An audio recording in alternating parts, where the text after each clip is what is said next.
मंजिल मिलेगी परिंदों को ये उनके फैले हुए पर बोलते हैं। मंजिल मिलेगी परिंदों को ये उनके फैले हुए पर बोलते हैं। अक्सर अक्सर खामोश रहते हैं वो लोग जमाने में जिनके हुनर बोलते हैं।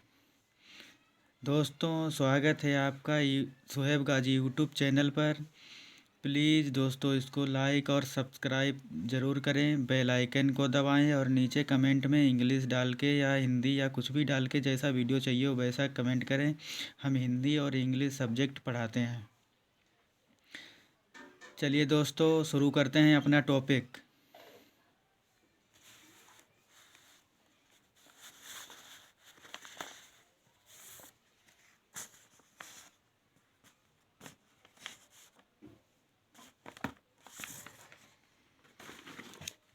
एक मिनट रुकिए दोस्तों।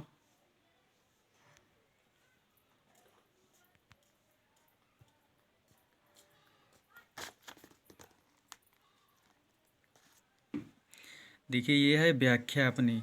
हम व्याख्या करके आपको समझाएंगे। पहले ऊपर का जो पैराग्राफ दिया होता है वो देख लीजिए। देखिए, दिया गया है, दिए गए पद्यांश पर आधारित प्रश्नों उत्तर दीजिए। ठीक है, अब चलिए पढ़िए। मुझे मानव जाति के दुर्दम निर्मम धारा के हजारों वर्ष रूप साफ दिखाई दे रहा है। मनुष्य की जीवनी शक्ति बड़ी निर्मम है। वह सभ्यता और संस्कृति के वृथा मोह को रौंदती चली आ रही है। ना जाने कितने धर्मचारी विश्वासों उत्सवों और व्रतों को धोती बहाती यह जीवन धारा आगे बढ़ी है। संघर्षों में मनुष्य ने अपनी शक्ति पाई है।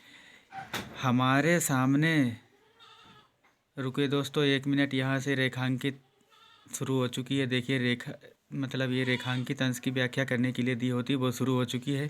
देखिए, संघर्षों में मनुष्य ने अपनी शक्ति, हमारे सामने समाज का आज जो रूप है वह ना जाने कितने ग्रहण और त्याग का रूप है। देश की जाति की विशुद्ध संस्कृत केवल विशुद्ध संस्कृत बाद की बात है। सब कुछ मिलावट है, सब कुछ विशुद्ध संस्कृत केवल बाद की बात है। सब कुछ मिलावट है, सब कुछ अविशुद्ध है। शुद्ध केवल मनुष्य की दीर्घम जीविका जीने की इच्छा है। एक कवि ने बताया है। अब देखिए इसके कवि का क्या। अब वो जो क्वेश्चन दिए होते हैं, पहले इनको थोड़ा और पढ़ लेते हैं, फिर वो क्वेश्चन पढ़ते हैं। देखिए, रेखांकित अब ख़त्म हो गई है। अब देखिए यहाँ से, है वह गंगा अवधित अनाह धारा के समान सब कुछ को हजम करने के बाद भी पवित्र है। देखिए, अब देखिए क्वेश्चन में क्या दिया है। पाठ के शीर्षक और लेखक का नाम लिखिए।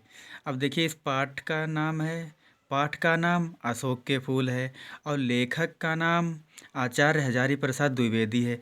अब देखिए, रेखांकित अंश की व्याख्या कीजिए। नहीं दिखाई दे रहा होगा, सही करते हैं।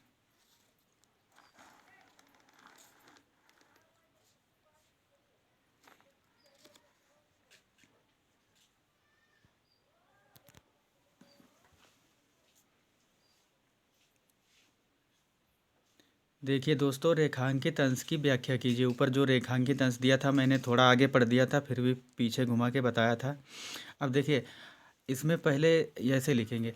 आचार्य हजारी प्रसाद द्विवेदी जी कह रहे हैं कि मानव जाति के विकास के हजारों वर्षों इतिहास के सामने और चिंतन के परिणाम स्वरूप उन्होंने जो अनुभव किया है वह यह है कि मनुष्य में जो जीविका है वह अत्यधिक निर्मम है और मोह माया है, बंधन में रहित है।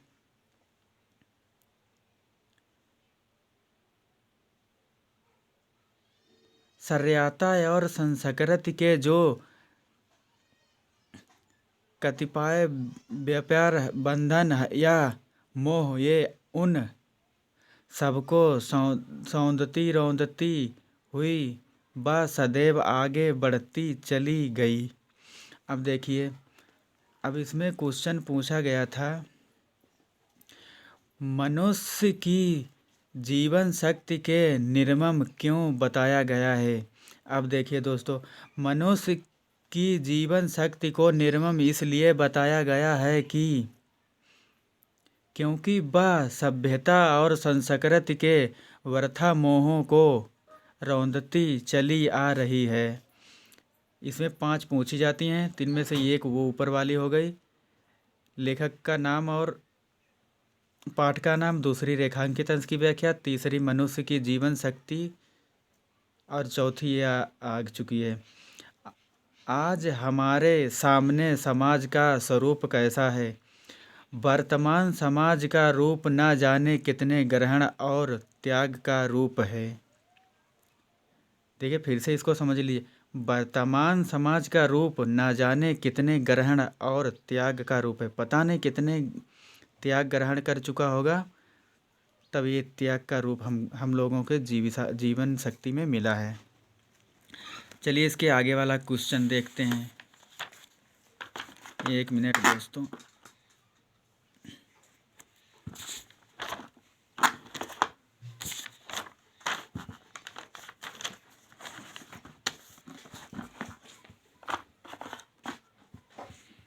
देखिए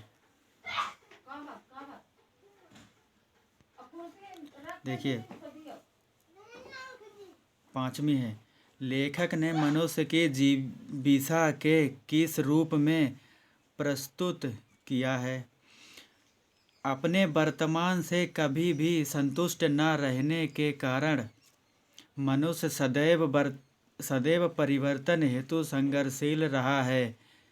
स्वयं को और समाज की परिस्थितियों को परिवर्तित करने हेतु उसने जो श्रद्धा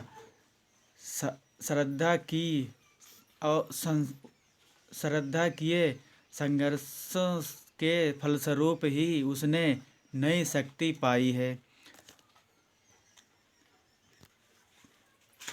अब आज के लिए इतना ही दोस्तों, बाकी हम आपको कल बताएंगे। वीडियो ज़्यादा बड़ा हो चुका है दोस्तों, कोई बात नहीं, समझ लीजिएगा। दोस्तों चैनल को लाइक और सब्सक्राइब ज़रूर करें, बेल आइकन को दबाएं और चैनल को शेयर करें प्लीज़ दोस्तों। थैंक यू दोस्तों आज के लिए, बाकी कल बताएंगे।